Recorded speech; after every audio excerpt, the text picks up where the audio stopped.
ოჯახში გაგვაცნოთ საკუთარი თავი და ოჯახი. მე ვარ ხათუნა, ეს არის ჩემი გეთაუსი. კეთილი იყოს თქვენი მობრძანება. მადლობა ძალიან დიდი. ვიცი როგორ ჯომიდან ხარ და როგორ აღმოჩნდით ლანჩში. სტუმრად ვიყავი და მოვეწონე დედამთილს. ეს შემო. აქტიურად და შემდეგ მეუღლეს. ლავჩი ვანში. გახსოვთ პირველი დღე როცა აქ დასახლდით? დიახ, კი. რამდენად რთულია საკუთარ სახლში სტუმრების მიღება? ძალიან სასიამოვნოა სტუმრების მიღება. ველი ბევრ სტუმარს ერთად ავარ და რავით ბედნიერები ვარ. აი როგორ ხვდებით სტუმარს როცა პირველად შემოდის? დიდი სიხარულით ხვდები რა თქმა უნდა. ბედნიერი ვარ, ვაცნობ ტრადიციებს, კულტურას ჩვენსას და თავს ვაგრძნობინებ როგორც საკუთარ ოჯახში. აი რა სამბობენ სტუმრები პირველ წუთებში?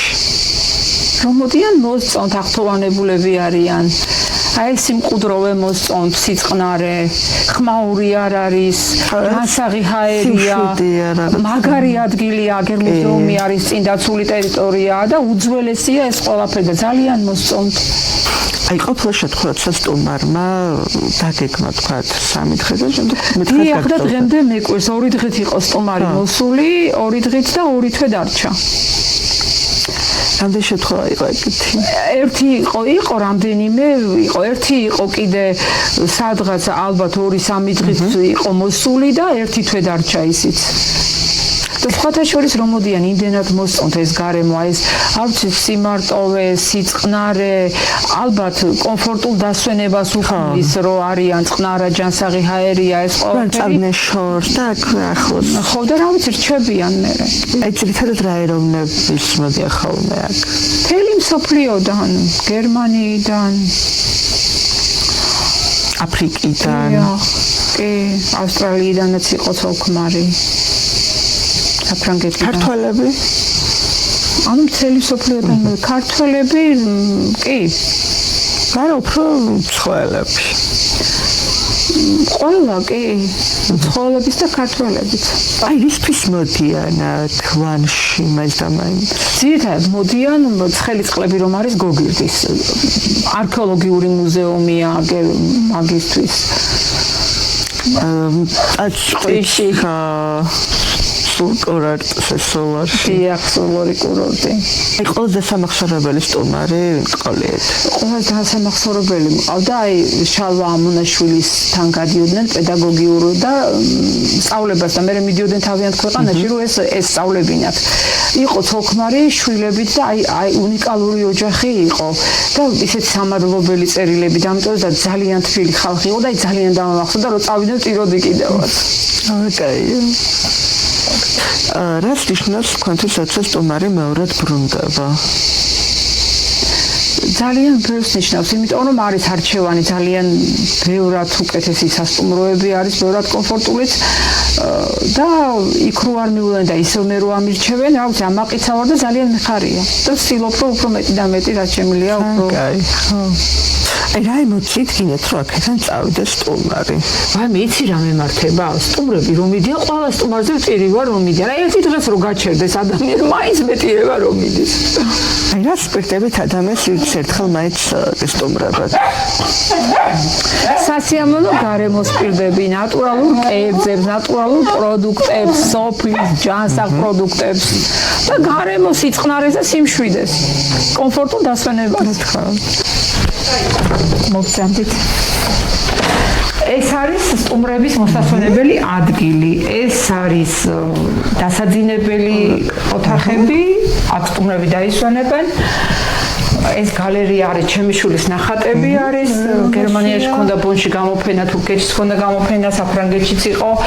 და აი ეს ამაქვს აქ მუზეუმის აი ეს ვეცნობით ჩვენი ისტორიას. სტუმრებს აცნობთ, ხო? დიახ, ყველა სტუმარს ვაცნობ აბსოლუტურად.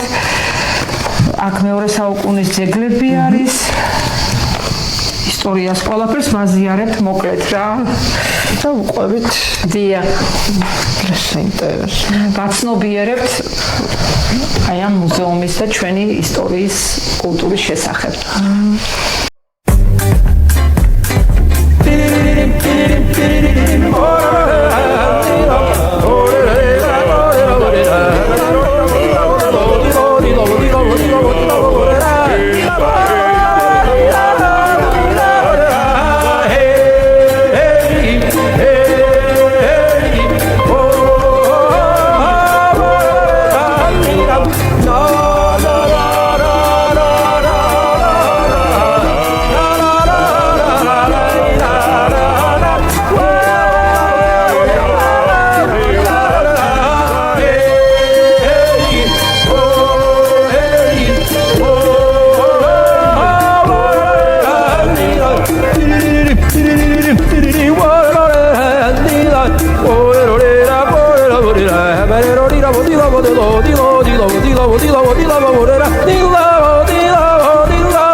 ეს არის სავარძელში ჯდარი მამაკაცი, რომელსაც ხელში ყანწი უჭირავს.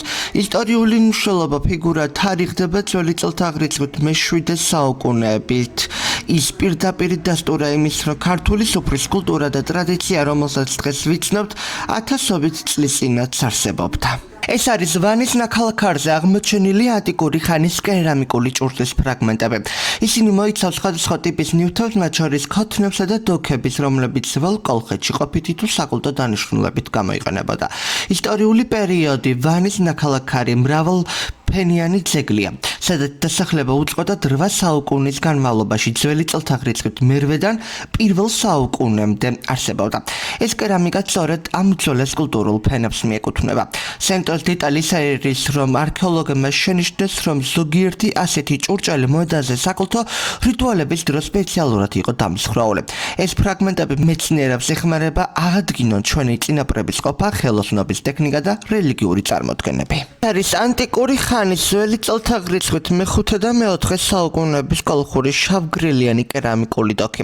მთავარი ფაქტი ის გახლავთ, რომ ის გამოირჩევა განსაკუთრებული მოხდენილი ფორმით და რელიეფური ზოლებით.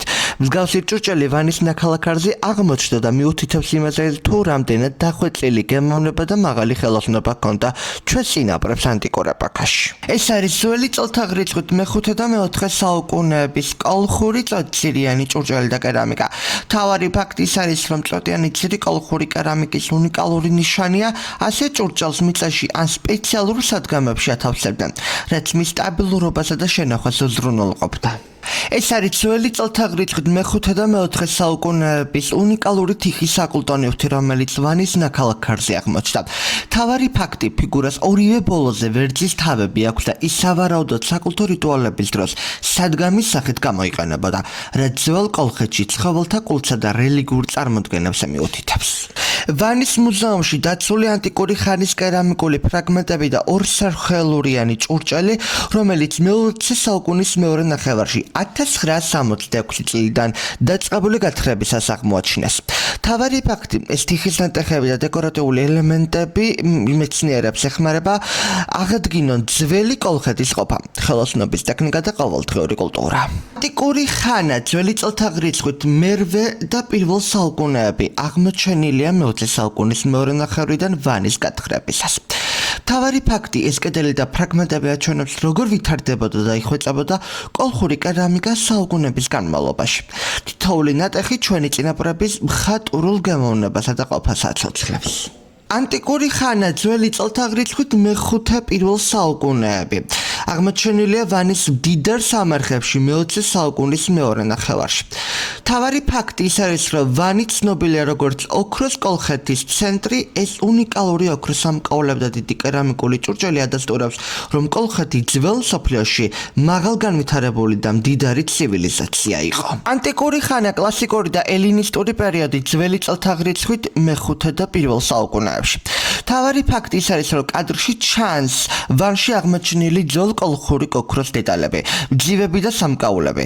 მათი უზადო დახვეწილობა და უფრო მჭედლობის მაღალი დონე დღემდე აოცებს მეცნიერებს მთელი მსოფლიოდან. ანტიკური ხანა ძველი წელთაღრიცხვით მეხუთე პირველი საუკუნეები. აღმოჩენილია ვანის არქეოლოგიური გათხრებისას მე-20 საუკუნეების მეორე ნახევარში. კადრში წარმოდგენილია ვანში აღმოჩენილი უნიკალური ბრინჯაოს ჭურჭელი, სამკაულები და მცირე ზომის დეტალები, რომლებიც ძველ კოლხური ყოფისა და მაღალი ხელოსნობის ნათელი დასტურია. ანტიკური ხანა ძველი წელთაღრიცხვით მე-4 პირველ საუკუნეებში აღმოჩენილია ვანის ნაქალაქარის სამარხებში. ყურადღებას იპყრობს უზარმაზარი კოლხური ქვევრები და ასობით ფერადი მცივი.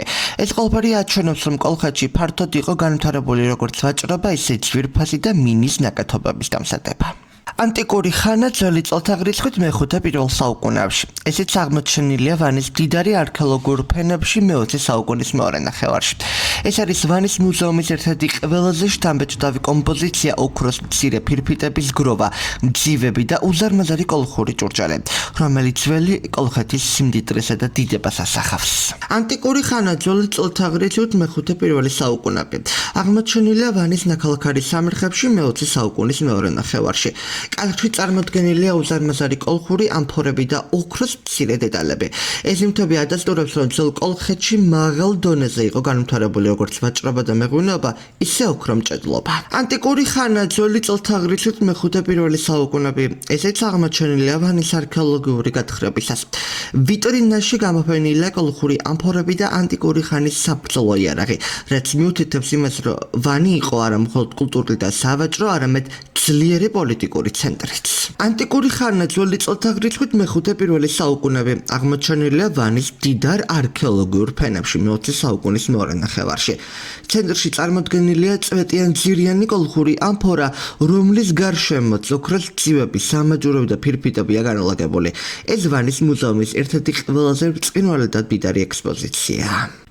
ანტიკური ხანა ძველი წელთაღრიცხვით მეხუთე პირველი საუკუნეები. აღმოჩენილია ვანის არქეოლოგიური გათხრების დროს მე-20 საუკუნეების მეორე ნახევარში. კადრში წარმოდგენილია დახვეწილი ოქროს ყელსაბამი, საყურეები და კოლხური კერამიკული ჭურჭელი. ეს ნიმუშები ნათლად აჩვენებს ძველი კოლხეთის არისტოკრატიის დახვეწილ მხატვრულ გემოვნებას. ძველი წელთაღრიცხვით მე-6 საუკუნე. აღმოჩენილია ვანის ნაქალაქარის ადრე კლასიკურ ფენებში მე-20 საუკუნის მეორე ნახევარში. ეს არის ვანში აღმოჩენილი არქაული სტილის უნიკალური ფიგურა, რომლის ფეხებთანაც ოქროს მცირე დეტალები ყრია. ის ძველ კოლხური საკულტო რიტუალებისა და პლასტიკური ხელოვნების იშვიათი ნიმუშია. ანტიკური ხანა ძველი წელთაღრიცხვით მე-3-2 საუკუნეებში. აღმოჩენილია ვანის ნაქალაქარის გათხრებისას. ეს არის ვანის მუზეუმის ერთ-ერთი ყველაზე ცნობილი და გამორჩეული ბრინჯაოს ქანდაკება, რომელიც კოლხეთში ელინისტური კულტურის გავრცელებაზე, ბერძნულ სამყაროსთან მჭიდრ კავშირსა და ანტიკური ხელოვნების მაღალ დონეზე მიუთითებს. ანტიკური ხანა ძველი წელთაღრიცხვით მე-4 პირველი საუკუნეები. აღმოჩენილია ვანის ნაქალაქარის ტაძრებისა და სამშენებლო ფენების გათხრებისას მე-20 საუკუნის მეორე ნახევარში. ვიტრინაში გამოფენილია ტერაკოტის მცირე ზომის რელიეფური სახები და სამშენებლო დეტალები, რომლებიც აჩვენებს, რომ ძველ ვანში მაღალ განვითარებული არქიტექტურა და ხელოვნება არსებობდა. ანტიკური ხანა ძველი წელთაღრიცხვით მე-4 პირველი საუკუნეები. აღმოჩენილია ვანის არქეოლოგიური გათხრების შედეგად. ეს არის ანტიკური კოლხური კრამიტებით აწყობილი სახურავის სარეკონსტრუქციო მაკეტი, ის გვიჩვენებს, თუ როგორი საინჟინრო და სამშენებლო ტექნოლოგიებით სარგებლობდნენ ჩვენი წინაპრები იმ ეპოქაში. ანტიკური ხანა ძველი წელთაღრიცხვით მე-5 პირველი საუკუნეები. აღმოჩენილია ვანის ნაქალაქარზე სისტემატური არქეოლოგიური გათხრების დროს. ვიტრინაში თავმოყრილია ბრინჯაოს მრავალფეროვანი ფრაგმენტები, იარაღისა და ხელსაწყოების ნატეხები, რეზულტატად ასახავს ძველ კოლხური მეტალურგიისა და ხელოსნობის მასშტაბებს. ანტიკური ხანა ძველი წელთაღრიცხვით მესამე-მეორე საუკუნეები. აღმოჩენილია ვანის ნაქალაქარის გათხრების დროს მე-20 საუკუნის მეორე ნახევარში. ეს არის ვანის მუზეუმის ერთ-ერთი ყველაზე შთამბეჭდავი და ცნობილი ფრთოსანი ღვთაების გამარჯვების ქალღმერთ ნიკეს. ბრინჯაოს ფიგურა, რომელიც ძველ კოლხური მხატვრული ბრინჯაოს დამუშავებისა და ელინისტური კულტურის სინთეზს წარმოადგენს. ანტიკური ხანა ძველი წელთაღრიცხვით მე-5-4 საუკუნეები. აღმოჩენილია ვანის არქეოლოგიური გათხრების შედეგად. კაცში წარმოდგენილია რელიეფური ორნამენტებითა და სამფეხა ფუძლით შემკული უნიკალური ბრინჯაოს სადგამი. მსგავსი ნივთები ძველ კოლხეთში საზეიმო რიტუალებისა და ფუფუნების საქმეებს განეკუთვნებოდა.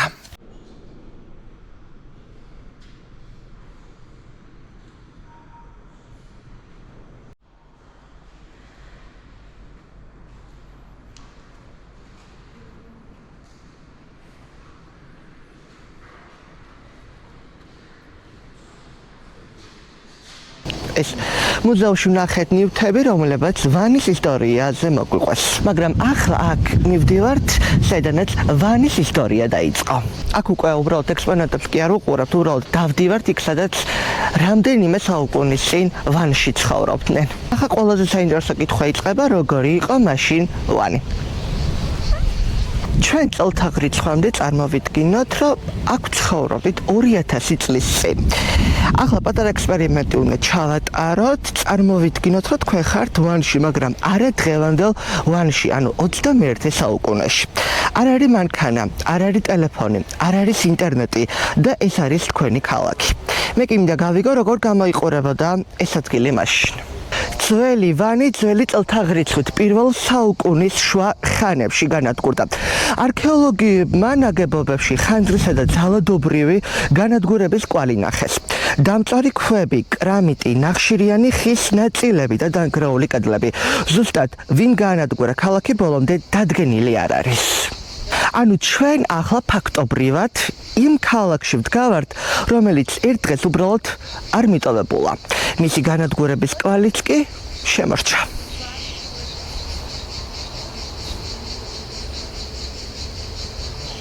ახლა მივდივართ იქ, სადაც 2000, 3000 და 5000 საუკუნის წინ ცხოვრობდნენ. ეს არის ნაქალაქარი.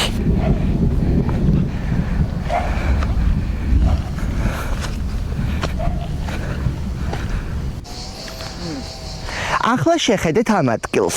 ერთი შეხედეთ შეიძლება უბრალოდ ძველი ქვები დაინახოთ, მაგრამ წარმოვიდგინოთ, რომ ამ ქვებს 2000-ზე მეტი წლის ისტორია აქვთ.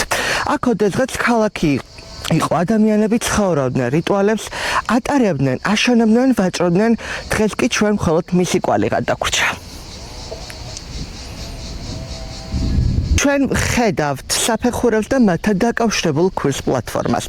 არქეოლოგიური აღწერით საკურთხეველს ჰქონდა 12 საფეხური, 6 სწორკუთხა და 6 ნახევარწრიული პლუს პლატფორმა. მისი ფუნქცია რიტუალებთან და საკულტო პრაქტიკასთან იყო დაკავშირებული. ეს არის ძველი საკურთხეველი, არამედ ასე. ახლა იმ ადგილას ვდგავარ, სადაც 2000-ზე მეტი წლის წინ ადამიანები რიტუალებს ატარებდნენ, ეს კი ჩვეულებრივი კიბე არ არის. ეს 12 საფეხურიანი საკურთხეველია. რას აკეთებდნენ აქ? ზუსტი რიტუალის ყველა დეტალი ჩვენთვის ცნობილი არ არის. ამიტომ, მაგრამ არქეოლოგიური მასალა მიუთითებს, რომ ვანი იმ პერიოდში მნიშვნელოვანი საკულტო სატაძრო ცენტრი იყო. ერთი სეზონი უამრავი განსხვავებული ხმა, მაგრამ ერთი მთავარი კითხვა, რა ხდება ჩვენს გარშემო და როგორ ხვდებით ამ ყველაფრის ნაწილი. სეზონი ბავშვებზე ფიქრით დავიწყეთ მათ მომავალზე, ოჯახზე, სიღარიბეზე და იმ სისტემებზე, რომლებიც ბავშვის ცხოვრებას განსაზღვრავს. შემდეგ იმ სამყაროში შევიხედეთ შიგნით, რომელსაც მაყურებელი ეკრანიდან იცნობს. ჰაუსის მონაწილესთან ერთად ვისაუბრეთ რეალიტი შოუების შიდა სამზარეულოზე, დადგმულ სცენებსა და იმაზე, რა იმალება კამერის მიღმა. შემდეგ ყურადღება მეცნიერებასა და პროფესიულ გზაზე გადავიტანეთ. ფარულ მონოპოლიებზე, კონკურენციასა და იმ სირთულეებზე, რომელსაც მეცნიერის საკუთარ გზაზე ხვდება. კულტურას შევეხეთ ქართულ სერიალებს, ქართულ მედიას, ჟურნალისტიკას და იმ კონტენტს, რომელიც ყოველდღიურად ჩვენ შეხედულებებსა და დამოკიდებულებებს ქმნის. მაგრამ სეზონი მხოლოდ კულტურითა და მედიით არ შემოფარგლულა. ვისაუბროთ რუსულ ნარატივებზე, პროპაგანდაზე, პოლიტიკურ კანონებზე, უნივერსიტეტების გაერთიანების საკითხზე და აბსურდულ მითებზე, რომლებიც ევროპისა და დასავლეთის შესახებ ვრცელდება. და მერე პოლიტიკაზე საუბარი ადამიანურ ისტორიებში გადავიდა. ნანით ტულაიასთან ერთად სეზონმა სხვა სიმძიმე შეიძინა. სინდისის პატიმრის გიორგი მინდაძის დედის თვალით დავინახეთ, რას ნიშნავს, როცა პოლიტიკური პროცესები უკვე შენი ოჯახის კარზე მოდის. ეს აღარ იყო უბრალოდ პოლიტიკაზე საუბარი, ეს იყო დედაზე, შვილზე, ლოდინზე და იმ ფასზე, რომელსაც ადამიანი საკუთარი პოზიციის გამო იხდის. ფემინიზმზე ირინა ტორონჯაძესთან ვისაუბრეთ, შემდეგ კი ისევ ჩვენს ფესვებთან დავბრუნდით. ქართულ ენასთან, ლიტერატურასთან, ქართულ დამწერლობასთან და ვეფხისტყაოსანთან. წარსულიც გავაცოცხლეთ, ამჯერად საკუთარ ბაბუასთან ერთად ერთი ოჯახის ისტორია უფრო დიდი ისტორიის ნაწილად იქცა. შემდეგ ისევ პოლიტიკას დავუბრუნდით. ირაკლი ფავრინიშვილთან დავსვით კითხვა, პოლიტიკოსი თუ ადამიანი, ვისაუბრეთ ძალაუფლებაზე, წარსულზე, მომავალზე და იმაზე, დაკარგა თუ არა პოლიტიკურმა ძალამ საზოგადოების ნაწილის ნდობა და რატომ. მაგრამ სეზონის ერთ-ერთი ყველაზე პირადი და მძიმე ისტორია წინ გველოდა. გიორგი ანწუხელიძის მეუღლესთან საუბარი. ექსკლუზიური ისტორია, რომელიც ფართო აუდიტორიას აქამდე ამ ფორმით არ მოусმენია. ომი, ტყვეობა, წამება, სიყვარული და ორი ადამიანის ისტორია, რომელიც ომმა სამუდამოდ შეცვალა. იქ უკვე პოლიტიკის მიღმა დგომი ადამიანი დავინახეთ. ადამიანი, რომელსაც ისტორია პირად ცხოვრებად ექცა. და სეზონის დასასრულისკენ ისევ დედასთან მივედით. მარიზი კობახიძე, თორნიკე გოშაძის დედა, სინდისის პატიმრის დედა, რომელმაც საათნახევრიანი საუბრის განმავლობაში მოგვიყვა არა მხოლოდ საკუთარ შვილზე, არამედ იმ ადამიანზე, როგორ იყო ყოველდღიურ ცხოვრებაში, რა გამოიარა, როგორ შეეხო მას ბუნიგი და რას ნიშნავს დედისთვის შვილის ტკივილის ყურება. ამ სეზონში ბევრ საინტერესო ადამიანთან ვისაუბრეთ მათ ცხოვრებაზე, სიყვარულზე, ურთიერთობებზე, კარიერაზე, წარმატებაზე, შეცდომებზე, რთულ პერიოდებსა და იმ ამბებზე, რომლებიც მაყურებელმა შეიძლება პირველად მოისმინა. ერთ-ერთი სტუმარი იყო ანა ქორდაძე, რომელთანაც ვისაუბრეთ პოპულარობაზე, პრაიმ ჰაუსის გამოცდილებაზე, ურთიერთობებზე, სიყვარულზე და იმაზე, თუ როგორია ნამდვილი ანა კამერების მიღმა. იყო ბევრი გულწრფელი საუბარი, ემოცია, სიცილი და დაუვიწყარი მომენტი. ასე თითქოს შემთხვევით ერთმანეთისგან სრულიად განსხვავებული თემებით დაწყებული სეზონი ერთ წერტილში მოვიდა. ბავშვი, ოჯახი, ადამიანი, სახელმწიფო, მედია, კულტურა, ისტორია, ომი და პოლიტიკა. საბოლოოდ კი ყველაფერი ისევ ადამიანამდე მიდის. ეს სეზონი არ ყოფილა მხოლოდ კითხვები და პასუხები. ეს იყო მცდელობა კამერის მიღმა დაგვენახა ის ადამიანები და ისტორიები, რომლებზეც ყოველდღიურად ვსაუბრობთ და ზოგჯერ ვივიწყებთ, რომ თითოეული ამბის უკან კონკრეტული ადამიანის ცხოვრება დგას. 15 გადაცემა, 15 განსხვავებული ისტორია და ერთი სეზონი, რომელმაც გვაჩვენა რაც უფრო განსხვავებული ადამიანის ისტორიები, მით უფრო ბევრი რამ გვაერთიანებს. მადლობა, რომ მეორე სეზონშიც ჩვენთან ერთად იყავით. მთელი 7 თვის განმავლობაში შეხვდებით მესამე სეზონში, სექტემბერში, ახალი შეფუთვით და ახალი დიდი სიახლეებით. ბედნიერ დასვენებას და საფხულს გისურვებთ.